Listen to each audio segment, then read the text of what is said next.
Hi, in today's tutorial, I'm going to show you how to install WordPress on GoDaddy. So before we start, of course, the first thing that you would like to do is just go and open whatever browser you are going to use to follow this tutorial steps with. Here in my case, I'm actually using Brave, but of course in your case, you can use any other browser could be possibly working for you. Once you open that browser, make sure to go into this URL section, simply type godaddy.com and hit the enter button. Of course, that should take you into this page. And if you're facing any issues with the language, as I faced in my first time in this website, you'll have to scroll down until the bottom of it and make sure to change the country or region, which will change the language with it. Of course, if you want even to change the currency, that will be possible.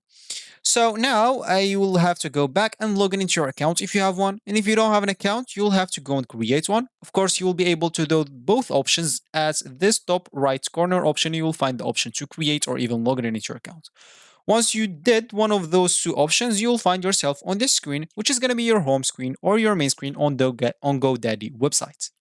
So as we said, is we would like to install WordPress on GoDaddy. Of course, if you want to do that, we'll have to go to your GoDaddy account, as we said, or as you are right now.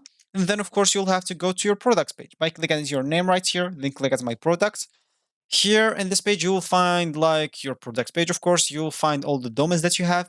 Make sure to scroll down a bit and you will find the web hosting at the bottom of this website and marketing section. For me, I don't have it, but of course for you, once you have it, simply click at manage at the web hosting option and then select your domain. Of course, you'll have to create a cpanel details, then scroll down to web applications, then select the WordPress blog. Then of course, simply select install this application. Then just fill the following informations that they are going to provide you with, then select install and check out your live sites and you will be good to go. Of course, if you want to prevent yourself from all of this, make sure to choose a plan that include the installation of WordPress. Of course, the GoDaddy gives you the option to when you are trying to search for a new domain for yourself or just a domain for yourself. So this is actually for this tutorial. I hope you like it. Thank you guys for watching and goodbye.